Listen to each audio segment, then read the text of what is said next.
3 stumps. That's all that's left when I pull into my driveway and glance into the backyard. 3 raw, flat-topped stumps where my trees used to stand like quiet, leafy sentinels. My name's Alex Reyes. I'm 39. I live in a neighborhood just outside of Tempe, Arizona, and at this exact moment, I can't breathe. If you've ever had something beautiful taken from you without warning, you know this feeling. It's like grief mixed with insult. And if you've ever dealt with an HOA, you already know where this story is headed. Make sure to subscribe and leave a comment if you've ever wanted to plant revenge. Literally. The gate's still unlocked from the landscapers, and as I step into the backyard, it looks amputated. Bare. Wrong. The light doesn't fall right. There's too much sun now. Too much silence. The breeze used to move through those trees with this soft hushing sound, like the world breathing alongside me. Now it just feels exposed, like someone's ripped down the curtains in my bedroom. I walk straight to the first stump. It's the Palo Verde, 22 years old. I planted it the year I bought this house. I remember standing barefoot with the shovel, sweating through my t-shirt, dirt under my fingernails, thinking I had time, that this place could be mine long enough for something to grow. It was the first tree I ever planted. My ex used to joke that I watered it more attentively than I watered our marriage. The second was a mesquite, a little unruly, sure, but it shaded my hammock. The third, my favorite, a desert willow, used to bloom bright lavender in spring. Hummingbirds would float around it like little drones on a sugar high. Gone. All gone. At first, I think maybe it was a mistake. Some neighbor hired a landscaping crew and they hit the wrong house. Or there was storm damage I hadn't noticed. Or termites. Something logical. But the yellow HOA notice zip-tied to my back gate tells a different story.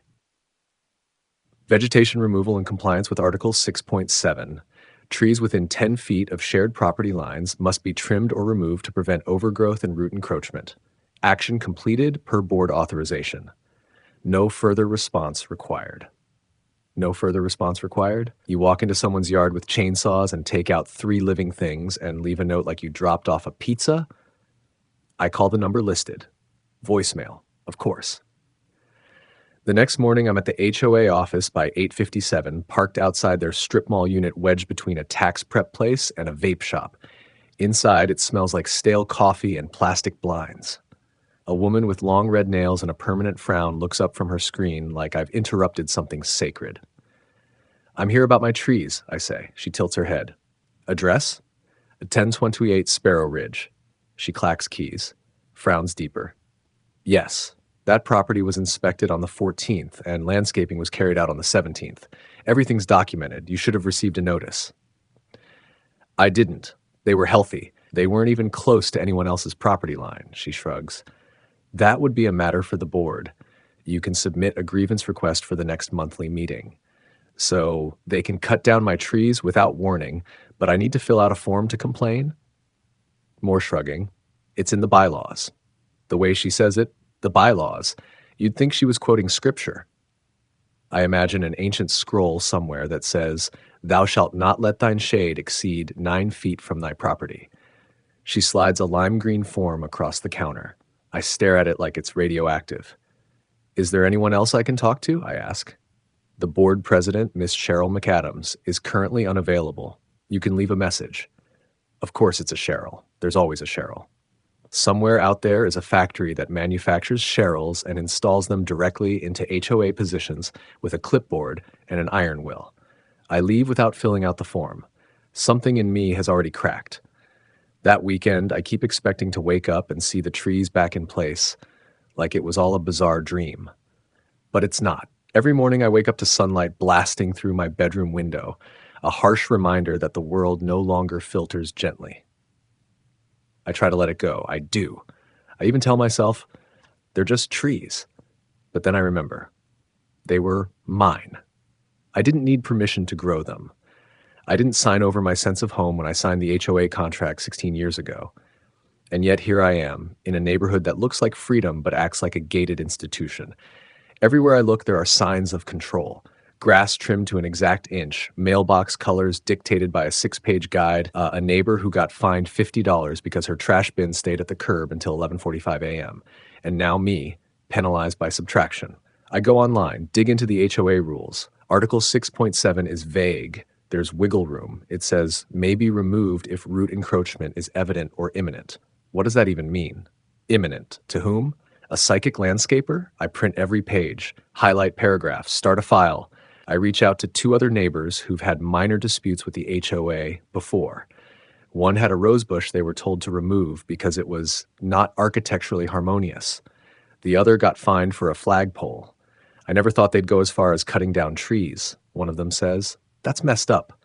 I nod, feeling the slow build of something that looks like fury. But the weird thing is, it doesn't come out like fire. It comes out like dirt under my nails. Because about a week later, I find myself standing in front of the HOA office with a single seedling in a pot, a desert willow. Tiny, barely 10 inches tall. I plant it in the scraggly median right outside their door. No signs, no speeches, no emails, just one tree. It feels like something. And that's when the idea hits me. Not all at once, but like a breeze stirring dust before a storm. If they can cut down 3 trees without asking, what's stopping me from planting 30? I don't go home right away after planting that first seedling.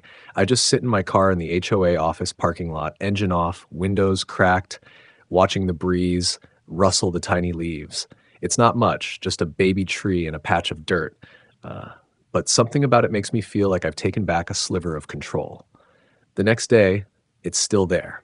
No one's ripped it out, no angry signs, no orange violation tape around it. It's just sitting in the median like it belongs, which technically it doesn't. But also, who decides what belongs anyway? That's what I keep turning over in my head as I start compiling everything for the official grievance process. I decide to play their game, at least at first. Fill out the lime green form. Add copies of the HOA bylaws, highlighted like a 1L law student on their 3rd Red Bull. Attach photos of the stumps of the property line, even a soil test I paid too much for, just to show the roots weren't damaging anything. I submit the packet. Sealed envelope, hand-delivered. The woman at the front desk, her name tag says Darla, looks at me like I'm turning in a failed homework assignment. You'll be notified when your issue is scheduled for review, she says, like she's reading off a script. I almost ask her if she's ever planted something with her own hands, but I stop myself. Instead, I ask, how often does the board approve these kinds of grievances? She taps a fake nail on her monitor. I wouldn't know. The board makes all final decisions in closed session. Is Cheryl McAdams in today? Board members don't hold public hours. Of course not. I leave.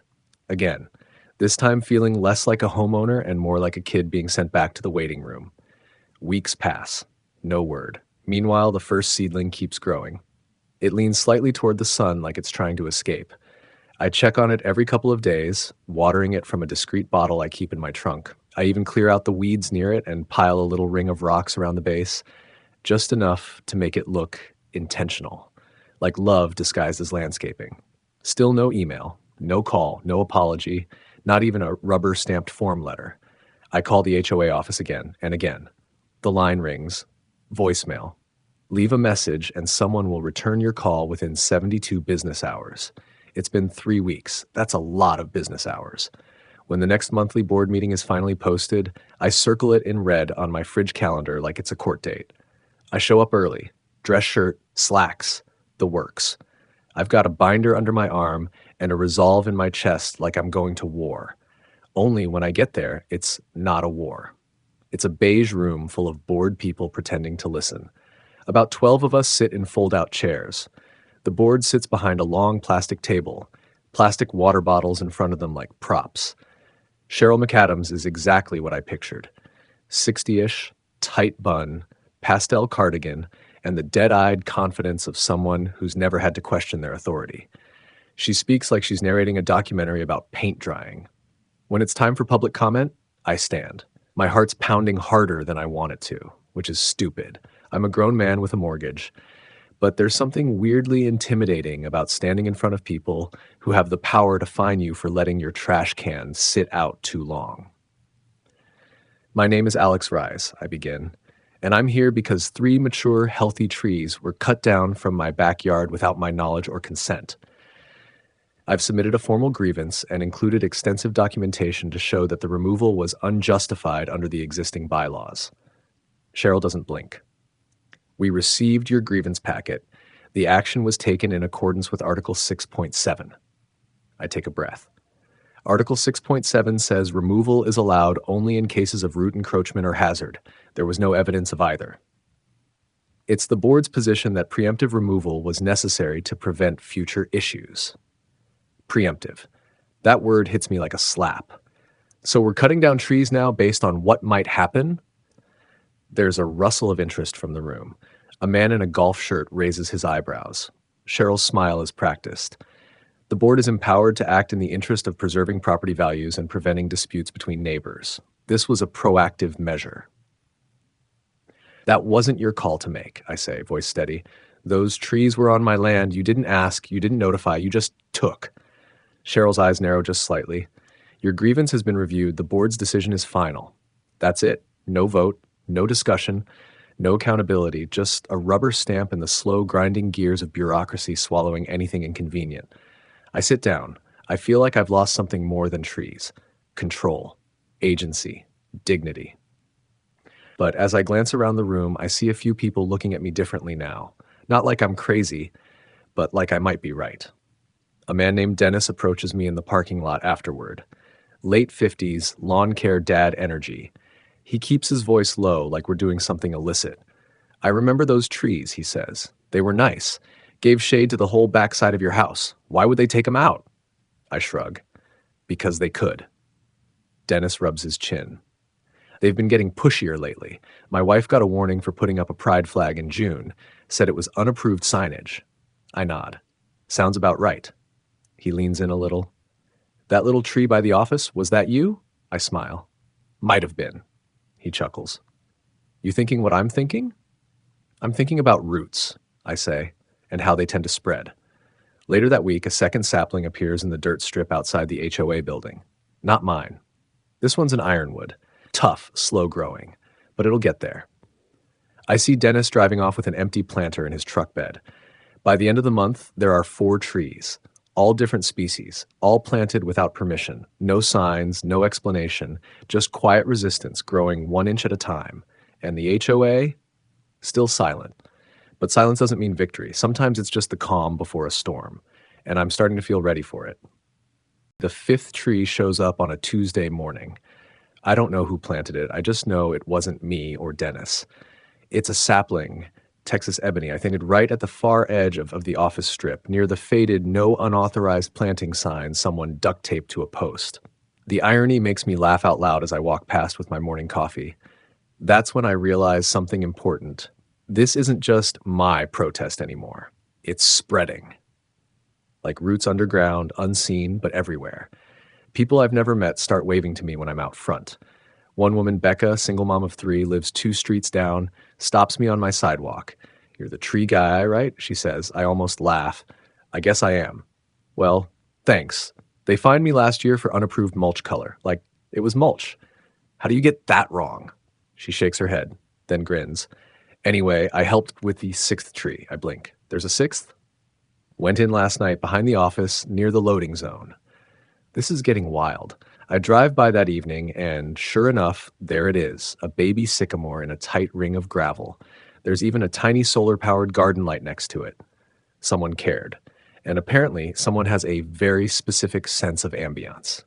It keeps going. By the end of the week, there are 9 saplings, some crooked, some small enough to step over, but they're there, alive, deliberate, and none of them came with permission slips.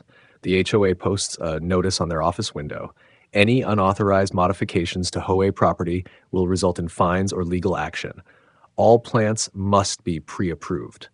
Someone slaps a sticky note under it that says, "Are you going to find the butterflies too?" It's petty and kind of perfect. The thing is, these aren't activists. These are just neighbors who've had enough.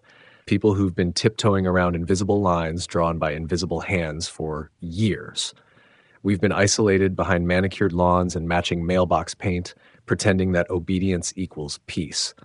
But something shifted when they cut down my trees. It's like the whole neighborhood felt the snap of that overreach. And once something breaks, it's hard to unbreak it. One Saturday, I head over with a few more seedlings, 2 desert willows and a pomegranate, just to spice things up.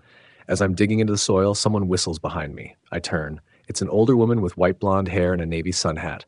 She walks with a cane, but she's got this spark in her eyes like she's already 5 steps ahead of you. "You're Alex, right?" she asks. "Depends," I say. "Am I in trouble?"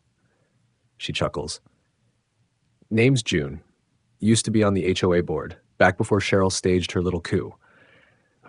Wait, what? She waves her hand. "Long story, but trust me, there's nothing in the bylaws that says trees are prohibited in that strip. If anything, they were supposed to add landscaping there 3 years ago, but the budget mysteriously evaporated." I raise an eyebrow. "And you're telling me this why?" "Because I'm tired of pretending people like Cheryl are doing anything except keeping control for the sake of control." She lowers her voice. "And because I happen to have a greenhouse." That's how June becomes our unofficial supplier. Within a week, she's passing out saplings like candy. Acacia, mountain laurel, even some weird experimental hybrid that smells like lemon when it rains. "Let's call it civil reforestation," she jokes. We keep things quiet. No Facebook group, no hashtags, no emails. Just nods across the fence, whispered instructions, and a small shared purpose. I start noticing how hungry people are for connection. Real connection. Not the kind enforced by HOA newsletters and mandatory pool cleanup days, but the kind you grow with your hands. The kind that comes from doing something slightly rebellious together. It reminds me of this thing I read during the early days of the pandemic, how people suddenly rediscovered the joy of gardening, baking bread, walking their neighborhoods. Not because they had to, but because life had slowed down just enough to let them feel things again. This is like that. Only now it's not a pandemic, it's a petty bureaucracy. And instead of sourdough starters, we've got saplings. One evening, as I'm watering 2 new mesquite starts near the entrance to the HOA parking lot, a black SUV pulls up. The window rolls down. It's Cheryl. Of course it is. Her lips are pursed so tightly they look vacuum sealed. She stares at the saplings, then at me, then back at the trees. "You're trespassing," I shrug. "I'm watering." "That's common property." I nod. "Exactly." She glares. "We've sent 2 cease and desist letters to this address." "You sent form letters with no names, and they weren't certified, didn't even spell mesquite right on one of them." Her nostrils flare. "This is vandalism." "It's restoration." She leans over the steering wheel. "You're undermining the authority of the board." I laugh before I can stop myself. You undermined your own authority the second you stopped listening to the people you claim to represent. She doesn't reply, just stares, engine humming like a low growl. I step aside, gesture to the baby trees like a game show model. "These are what people want, Cheryl. Not just trees. A say. A place. You can't keep cutting things down without asking who planted them." Her voice lowers. "This isn't over." Then she drives off. Maybe it's childish, but as the taillights disappear, I whisper under my breath, neither is the planting. Because the truth is, something's already growing that she can't stop. Roots are spreading. Neighbors are talking. And every time someone plants a sapling, they're not just planting a tree. They're planting the idea that this neighborhood belongs to all of us. The next morning, I find a miniature sign next to one of the trees. Hand-painted. A little crooked. A little crooked.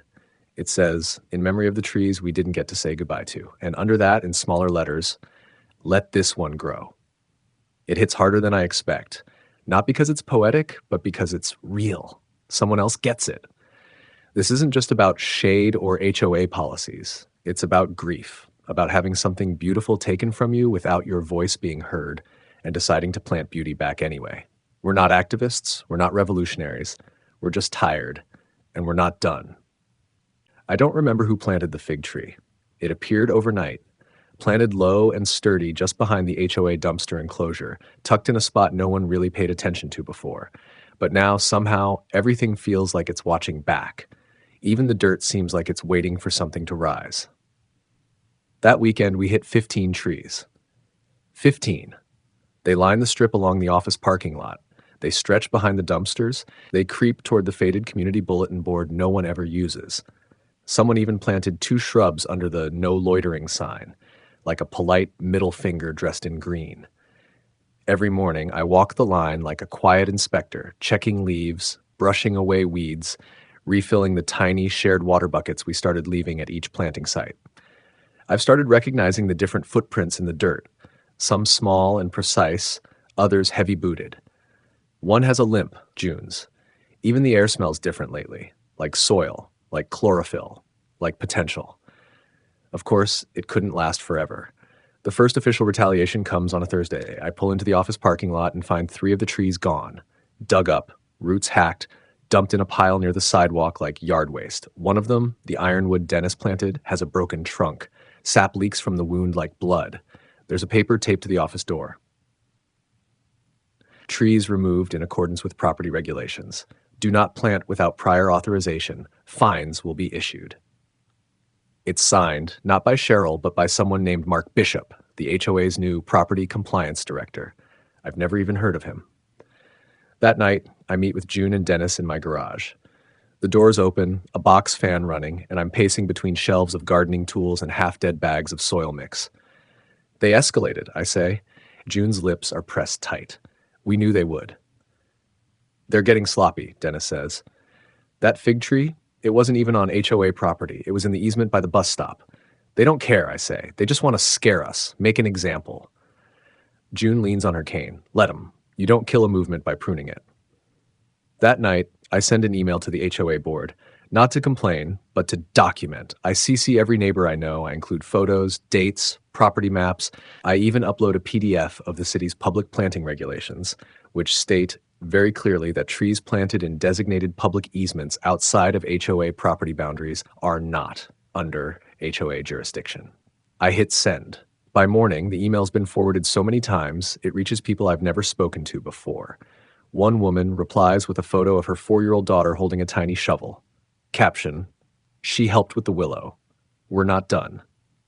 A teenager I've never met drops off a tray of seedlings on my porch with a sticky note. For the next wave, no tag backs. Even the guy who once threatened to call the cops because my music was too loud on July 4th leaves a small desert sage plant next to my mailbox. No note, just a quiet offering. But the biggest surprise comes that weekend. I'm back at the office strip, cleaning up the wreckage from the removed trees, when a tall man in a navy windbreaker walks up behind me. I turn around, half expecting another clipboard, another complaint. But it's not that. He extends his hand. "Mark Bishop," he says, "I'm the new compliance director." I hesitate before shaking it. His grip is firm. No ring. Sunglasses hanging from his collar. "You tore out Dennis's tree," I say. He sighs. "Yes, and I wasn't happy about it either." That takes me off guard. So why do it? Because Cheryl asked, and technically she has the authority. But he glances around, lowers his voice. She doesn't speak for the whole board. I squint. Meaning? Meaning some of us agree with you. And with this. He nods toward the rows of saplings. His tone softens. "Do you know how many complaints we've gotten about the trees?" I brace myself. "A lot?" He shakes his head. "None." My mouth opens slightly. "None?" "Zero. Not one written complaint. Not one call. People like them. They soften the lot, bring shade. Kids like pointing out which ones they planted. It's good for morale. But Cheryl's not interested in morale. She's interested in control. "So why are you telling me this?" He gives me a tired smile. "Because I think you're winning, and I want to help." That's how Mark becomes our inside man. He starts quietly leaking information. Upcoming votes, meeting agendas, internal emails. Nothing illegal, just transparency. The kind HOAs are supposed to have, but rarely do. With his help, we draft a motion for the next board meeting. Proposal to designate the HOA office strip as a community green zone. Complete with guidelines, volunteer gardener rotations, and a request for $500 from the Community Improvement Fund to install proper irrigation. We get signatures. Lots of them. At the meeting, Cheryl looks visibly annoyed when I walk in with a stack of printed names. "Mr. Reyes," she says, "this is a board meeting, not a protest." "Then let's act like a board," I reply, "and vote." The motion takes 10 minutes to present, then another 30 of stiff, awkward discussion. And then the unthinkable happens. The vote is 4-3, in our favor. Cheryl's mouth opens like she's trying to swallow the outcome, but it's done. Official. Recorded in the minutes. The trees stay, all of them. And more can be added. I don't cheer. I don't gloat. I just sit quietly and look around the room at people who've spent too long being small in a place that told them to stay that way. Later in the parking lot, Mark walks up beside me. "That was big," he says. I nod. "But it's not just about trees." "I know," he replies. "It never was." I drive home under a streetlight halo. The neighborhood feels different now, not perfect, not free, but ours again. The saplings, once defiant and fragile, now feel permanent. Not because they've grown much, but because we have. And somehow I know this isn't the end. Not even close. The certified letter arrives on a Wednesday. Thick envelope, formal header, gold-stamped HOA seal that somehow feels more threatening than fancy. I almost laugh when I see who signed it. Cheryl McAdams, President, HOA Board of Directors. Even now, she insists on using her full title, like she's chairing the UN. But the contents wipe the smile right off my face. Cease and desist. Unauthorized occupation of HOA property. You are hereby directed to immediately halt any and all planting, maintenance, or facilitation of unauthorized vegetation within HOA-regulated areas. Failure to comply may result in civil action, fines not to exceed $250 per violation, and personal liability for damage to community property. They're escalating. Again, I drop the letter on my counter like it's hot. 20 minutes later, Dennis shows up holding the exact same envelope.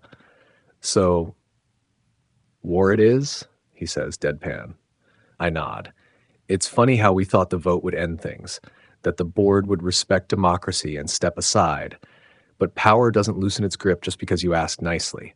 Cheryl didn't lose the vote. She lost control, and now she's coming for it. We call a meeting, real one, open to the whole neighborhood. Not in the community center, though. Cheryl rescheduled us out of that space the second we submitted our request. So we set up folding chairs in June's backyard instead, under the string lights she keeps up year-round for the vibes. Nearly 30 people show up, some bring snacks. One guy brings his own chair like it's a cookout. Kids run around barefoot in the grass, and for a second it doesn't feel like rebellion. It just feels like us. I stand in front of the group and hold up Cheryl's letter. They want to sue, I say. Or fine, or scare. Whatever it is, they want this to stop. A few people groan. One woman murmurs, typical Cheryl. I'm not going to stop, I say, but I'm not going to drag anyone down with me. So if you need to back out, I get it. No one moves. Then June speaks, her voice surprisingly loud. If Cheryl wants to sue, she'll have to sue all of us. And I'd love to see that old bat explain to a judge why planting a pomegranate is a crime. Laughter breaks the tension, and suddenly, we're not scared anymore. We decide to go public, not just word of mouth, but really public. Dennis's daughter makes a TikTok. She edits together time lapses of the saplings growing, overlaid with HOA emails, footage of Cheryl's angry notices, and a voiceover of me saying, they cut down 3 trees in my backyard, so I planted 30 in theirs. Call it petty, I call it balance. It goes viral. Well, suburban viral, like 28,000 views in 2 days. That's more than enough. Local reporters start calling. A freelance photographer comes out for a photo essay. The headline reads, Neighborhood reclaims HOA land 1 tree at a time. We start getting letters from outside the neighborhood. One woman writes from Oregon. I showed this to our HOA board. They actually passed a resolution to create a shared garden. Thank you for reminding us we have a voice. We frame that one and hang it on the community bulletin board, which finally has a use. But Cheryl isn't done. She files a formal complaint with the county zoning board, accusing us of illegal land use, misappropriation of funds because of the irrigation system, and creating potential safety hazards by encouraging unauthorized foot traffic. It's a swing for the fences kind of move, and it backfires spectacularly. Turns out the land we've been planting on technically belongs to the city, not the HOA. It's public easement. The HOA maintains it, yes, but they don't own it.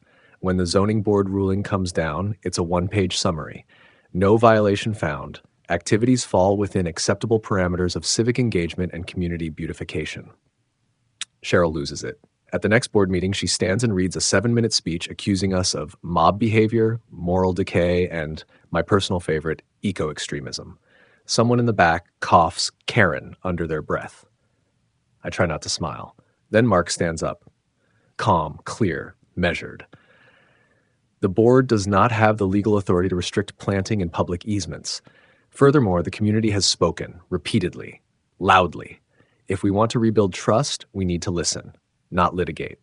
The room goes silent. Then June stands, slowly, and adds, if we're being extreme for planting trees, I'd hate to see what they call people who remove them without asking. There's actual applause. in an HOA meeting. Cheryl storms out before the vote is even taken. That night, Mark tells me she resigned. No letter, no goodbye, just a quiet disappearance like she was never here. And that's when it hits me. We didn't just fight off a threat, we replaced it. With community, with growth, with something that will outlast all of us. Later, I walk through the office lot as the sun sets. The trees are taller now. They sway together like they've always belonged. There are benches painted by kids in the neighborhood. There's a new box of wildflower seed packets someone left near the mailbox with a note. Take one, plant one, pass it on. The space smells like dirt and citrus and hope.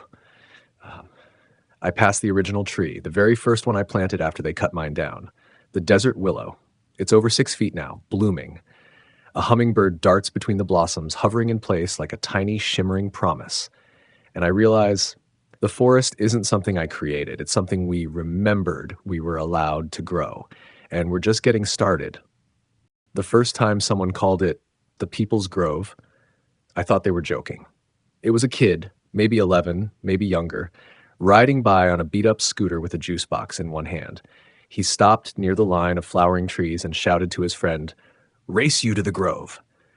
And then they were off, zigzagging between the trunks like the roots were an obstacle course designed just for them. I stood nearby, hose in hand, watering a patch of desert marigolds that someone planted last week, and for a moment I forgot all about the legal letters, the board votes, the fights. It was just joy. Free-range, sun-dappled joy.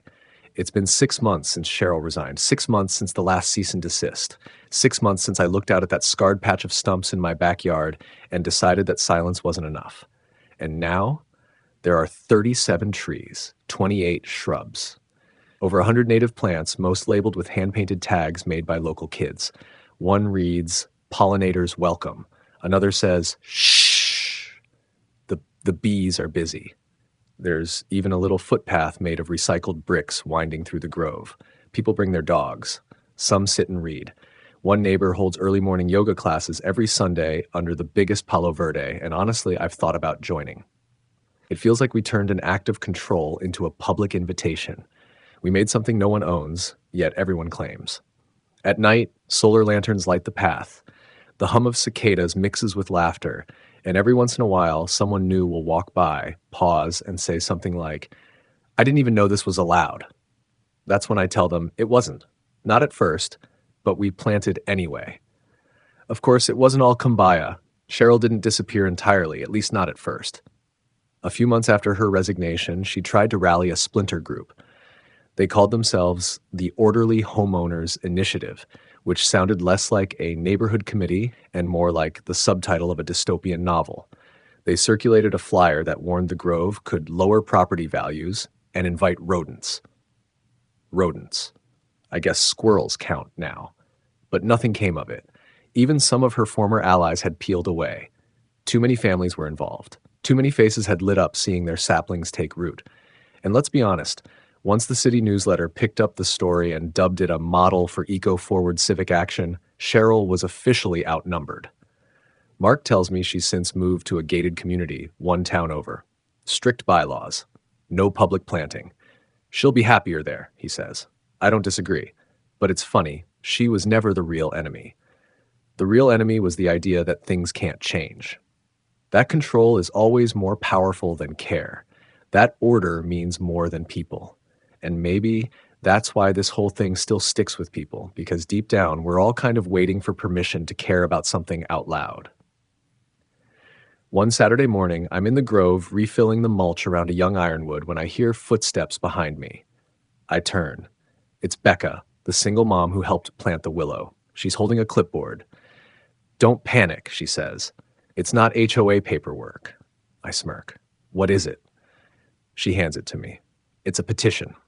Title, "Proposal to Establish a Community Garden and Compost Program Adjacent to the People's Grove." She shrugs. "We've got the space, we've got the people, and I think we're ready." I sign it immediately. 2 days later, I'm helping mark out the garden plot. We use chalk lines and rope to divide the beds. Someone donates lumber, someone else brings heirloom tomato starters. June pulls up in her ancient hatchback with a trunk full of tools and a coffee thermos that's basically just whiskey with a splash of caffeine. I always knew it would grow, she says, nodding toward the grove. But this fast, she chuckles.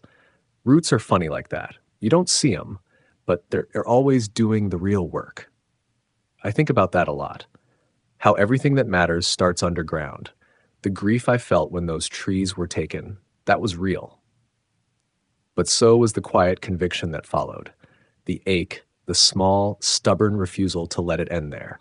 It started small, a single sapling, a crack in the concrete. But we filled that crack with life. And now we have something better than revenge. We have legacy. Even the HOA board looks different now. After Cheryl left, we held new elections. June ran, so did Dennis, and a few newer residents stepped up too. People who don't care about the color of your mulch, just whether you're a decent neighbor. The tone shifted. The newsletters sound friendlier. Someone actually made a meme about the grove with a smiling cactus saying, "Grow with us." It's cheesy as hell. And I love it. Sometimes I think back to the day I found the stumps, that raw, gutted silence in my yard. The sense that someone had reached inside my life and yanked something out without permission. And then I think about what we have now, how loss made room for growth. How community didn't just survive control, it replaced it. And how planting something small became the loudest thing I've ever done. So if you ever find yourself staring at something that's been taken from you, something that mattered, don't wait for permission to reclaim it. You don't need a permit to care. You just need a shovel, a seed, and someone to plant it with. We planted a forest.